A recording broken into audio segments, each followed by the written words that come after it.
What toxic family tradition did you break that cost you everything? In my family, every firstborn son becomes a lawyer. My grandfather built the firm in 1952. My dad made partner at 28. My older brother's already handling million-dollar cases at 31. When I told them I wanted to teach kindergarten, my dad laughed. Then he realized I wasn't joking. You want to wipe noses and read picture books? He said. With your IQ, you scored in the 99th percentile on every test you've ever taken. I'd always been different. While they debated Supreme Court cases at dinner, I volunteered at the Boys and Girls Club. While they golfed with judges on Saturdays, I tutored kids in the projects. My brother called it my charity phase. My 22nd birthday, Dad slid an acceptance letter across the table. He'd called in favors to get me into Harvard Law. Full ride. Already paid first semester, he said. Orientation is in 6 weeks. Don't embarrass me. I pushed it back. I start my teaching program in August. His face went red. Then you're not my son anymore. You have until morning to change your mind or get out of my house. I was packed by midnight. I moved in with my best friend's family. Finished my degree working nights at Target and weekends at a diner. Got my first teaching job at Lincoln Elementary, an underfunded school in the worst district where half the kids were reading below grade level, and fights broke out daily. The other teachers warned me I'd burn out in a year. Rich kid like you won't last, one said. They eat people like you alive here. 5 years later, I'm still there teaching 2nd grade. One kid, Marcus, reminded me of my brother. Same sharp intelligence, same confident walk. But his mom was a single parent working 2 jobs at minimum wage,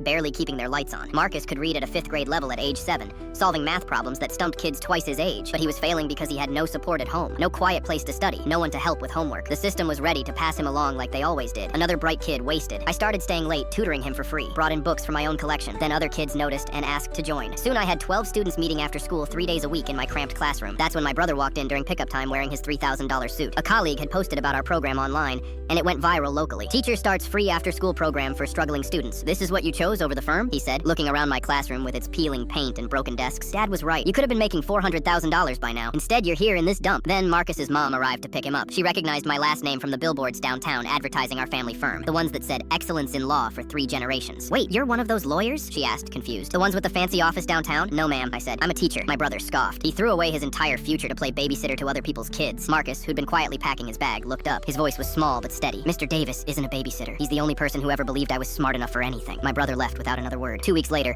Marcus's mom called me crying. She was being evicted. Had nowhere to go. She'd tried calling my family's firm first, practically begging. They wouldn't take her case, not enough money in it. Minimum retainer was $10,000. I made some calls to former classmates, found a non-profit lawyer who took it pro bono. They not only stopped the eviction, but discovered her landlord had 47 code violations and got him fined $30,000. 6 months later, Marcus tested into the district's gifted program. At the ceremony, he gave a speech about how one teacher changed his entire trajectory, how he'd almost given up on himself until someone saw his potential. My mom was there. She'd snuck in the back row, hiding behind sunglasses like she was at a funeral. Your father still won't talk about you, she whispered afterward in the parking lot, but he watches every video of your students that goes viral. He pauses on your face in the background, just stares. Last week, I got a letter. No return address, but I recognized the handwriting immediately. Inside was a check for $50,000 and a note for your after-school program. Anonymous donor. Use it to help more kids like Marcus. The signature was barely legible, but I knew it was my dad's.